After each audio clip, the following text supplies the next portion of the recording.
अंतर्गत आज हम लोग पढ़ेंगे रूपांतरित जीन फसल।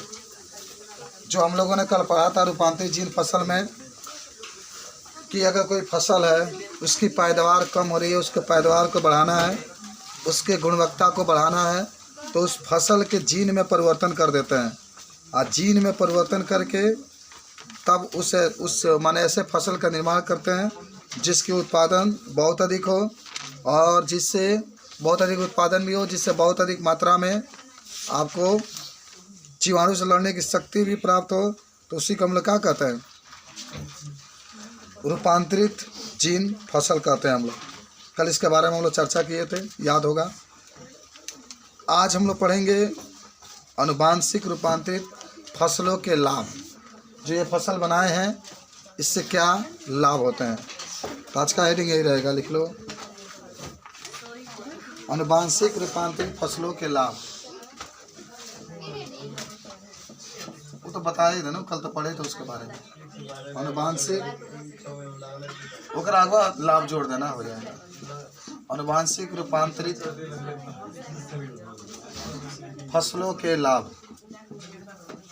फसलों के लाभ, अनुवांशिक रूपांतरित फसलों के लाभ, जिसमें आप बात करने वाले हैं एडवांटेज ऑफ जीएम।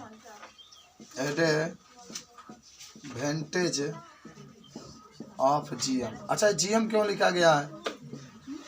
जीएम क्यों लिखा गया है सब लोग समझो। जीएम का पूरा नाम होता है, जी से होता है जेनेटिक, जी से होता है जेनेटिक, जी से होता है जेनेटिक। जेनेटिक हिंदी में कहते हैं अनुवांशिक। है बाबू, तो समझो तो है। जी का मतलब होता है जेनेटिक, जेनेटिक का मतलब होता है अनुवांशिक। एम से होता है मॉडिफाइड, मॉडिफाइड जिसको हम लोग कहते हैं रूपांतरित। और बाकी फसलों के तो क्रॉप होता है, लाभ के लिए एडवांटेज होता है। तो आखिर हम लोग अनुवांशिक जो फसल बना रहे हैं उसके जीन को चेंजिंग कर दे रहे हैं, तो इससे क्या क्या लाभ होगा सुन लो ध्यान से। पहला लाभ ये होगा कि फसलों के उत्पादन की मात्रा बढ़ जाएगी। फसलों के उत्पादन की मात्रा बढ़ जाएगी, पहला लाभ होगा। दूसरा ही लाभ होगा कि वह जीवाणु और विषाणु से सुरक्षित रहेगा।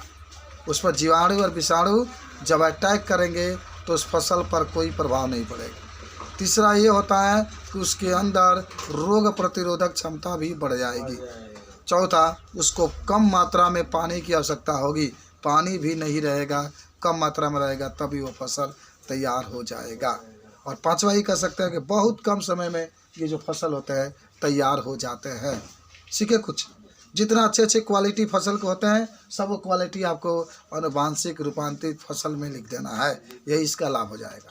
कम समय में आपका ये उत्पन्न हो जाता है, रोग प्रतिरोधक क्षमता बहुत अधिक होती है, इसके अंदर जो बीज का आकार होता है बड़े होते हैं, इसके ऊपर जीवाणु और विषाणु जो अटैक करते हैं उससे सुरक्षित रहता है। इसी को कहते हैं अनुवांशिक रूपांतरित फसल के लाभ। समझे कुछ?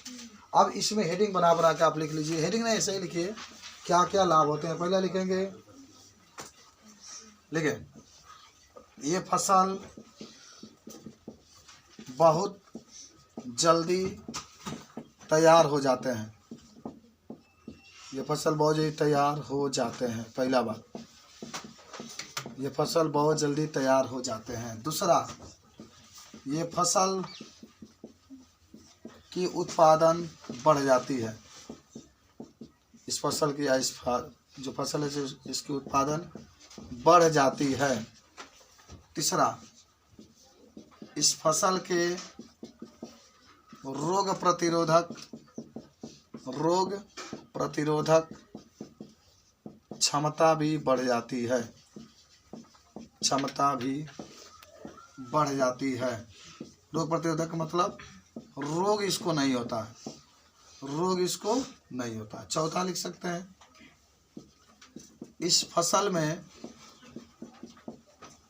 बाहरी खाद की आवश्यकता नहीं होती है, बाहरी खाद की आवश्यकता नहीं होती है, बाहरी खाद की आवश्यकता नहीं होती है। अच्छा लिख सकते हैं कि इस फसल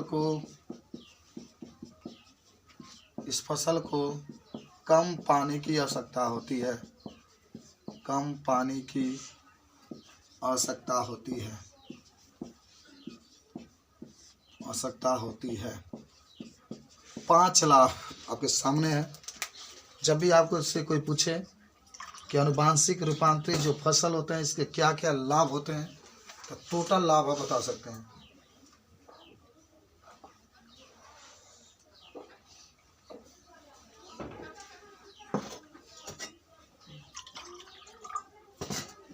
निकले सब लोग।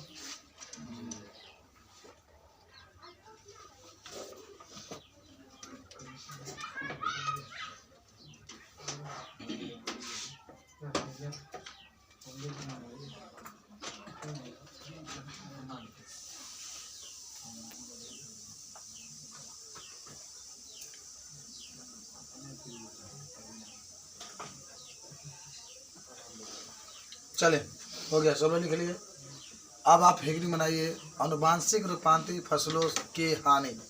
का हानि, तो लाभ बता दो, हानि भी लिख लीजिए। मिटाएं इसको, बताओ सबको याद हुआ कि नहीं हुआ, बताओ। अनुवांशिक रूपांतरित फसल सब लोग अभी जस्ट याद कर लीजिए, बाहर या बात की व्यवस्था छोड़ दीजिए, अभी याद करिए का लाभ होता है। अच्छी अच्छी लाभ है आपको लिखाए हैं हम अनुवांशिक रूपांतरित फसल के लाभ में। चलिए आगे बढ़ते हैं हम लोग, मिटा रहे हैं इसको, बगल वाला से देख के लिख लीजिएगा। अब हानि बना लीजिए।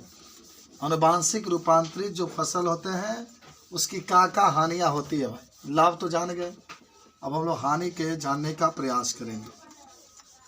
आइए,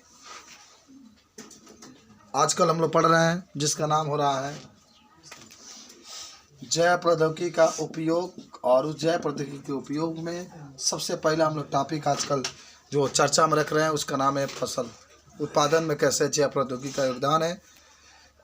अब आइए हानि का होगा। इसका हानि तो बहुत ज़्यादा है भाई। पहला ही हानि होगा कि इस प्रकार के फसल के उत्पादन में बहुत अधिक लागत लगती है, खर्चा बहुत ज़्यादा आता है भाई, लागत बहुत अधिक लगती है। इसीलिए तो देखो, इससे जो उत्पन्न चावल होते हैं उसका रेट 100 रुपया है, और खादर छीट करके जो चावल बनता है उसका रेट सरकार द्वारा 3 रुपया या 2 रुपया में दिया जाता है, और इससे जो उत्पादन होता है उसका रेट 100 रुपया होता है।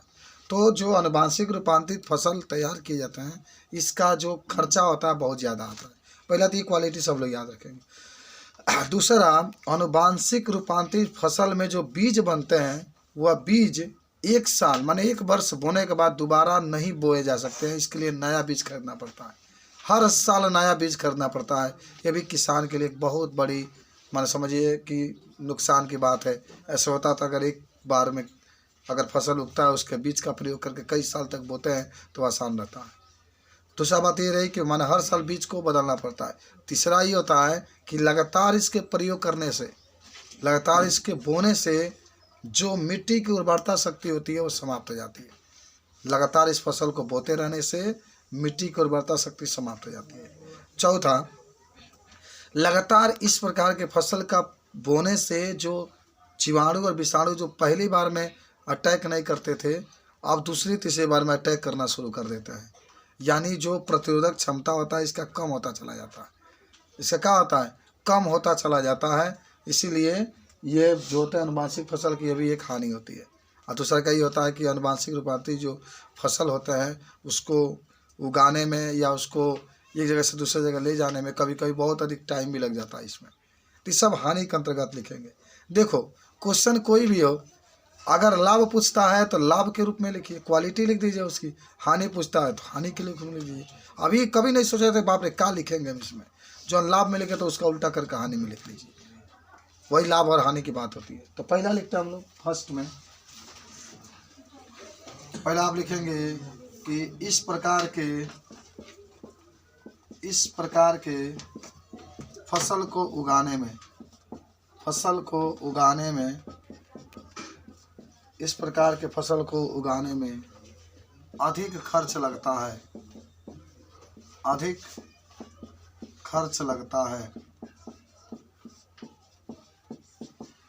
इस प्रकार के फसल को उगाने में अधिक खर्च लगता है। दूसरा आ जाइए, इस प्रकार के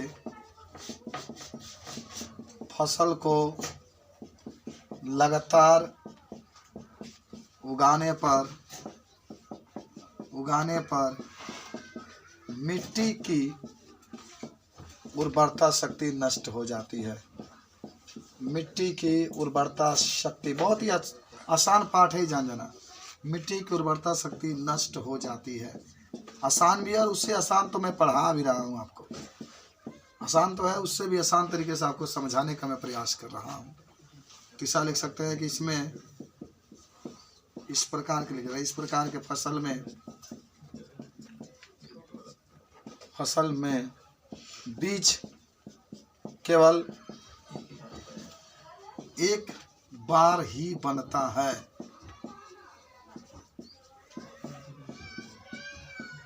तथा इस बीज का प्रयोग करके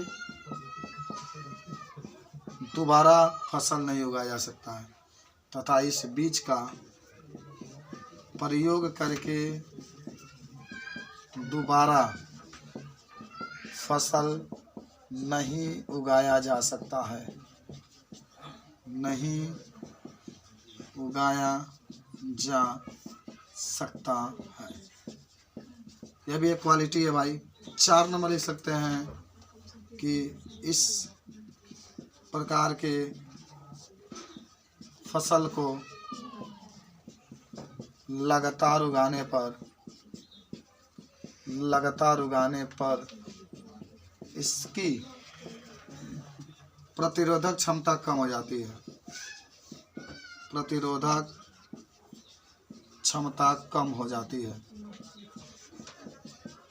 प्रतिरोधक क्षमता कम हो जाती है। 3, 4, 5 इसके हानि रहे। इसके बारे में भी अगर आपसे कोई पूछे तो आप तुरंत बताने का प्रयास करेंगे। तुरंत आप याद रखिए सब चीज़ों को, जितना आप पढ़ रहे हैं। कोई भी आपसे पूछे तो इसके बारे में बताने का पूरा प्रयास करेंगे। क्या इसके हानि होते हैं, क्या इसके लाभ होते हैं।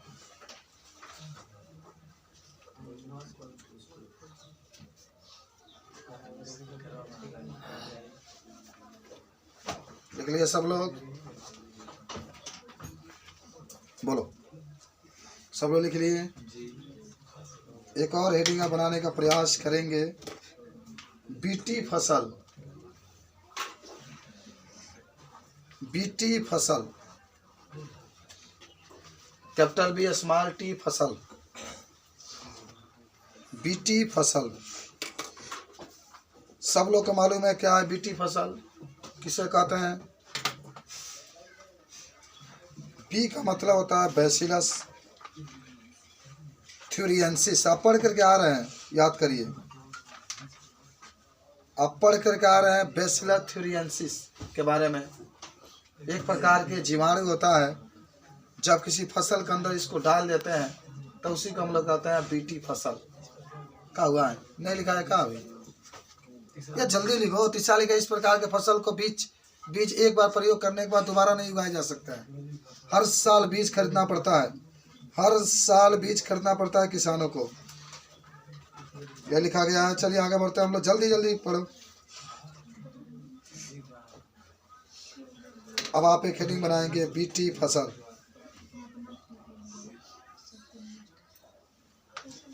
बीटी फसल देखो,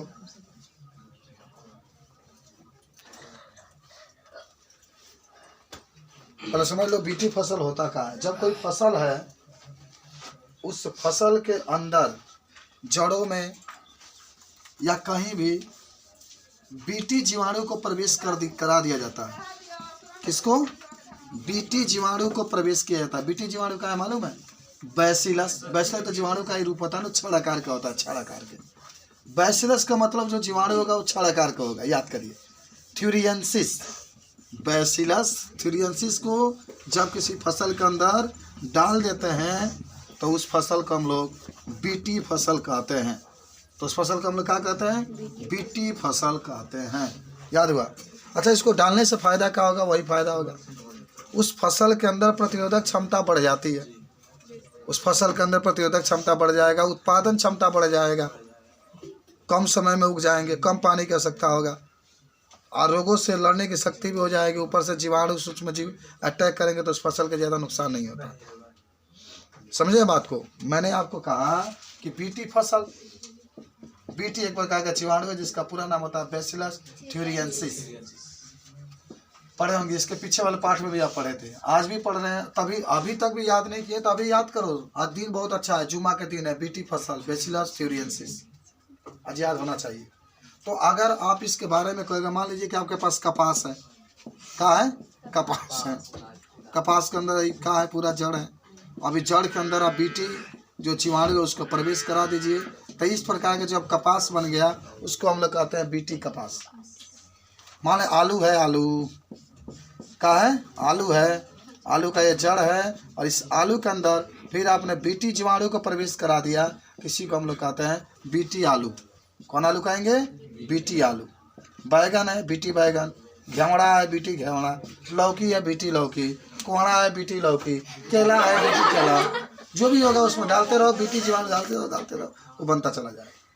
तो लिखो कि जब किसी फसल के अंदर बीटी जीवाणु का प्रवेश करा दिया जाता है, बीटी जीवाणु को प्रवेश करा दिया जाता है, सब लोग याद कर लो आज।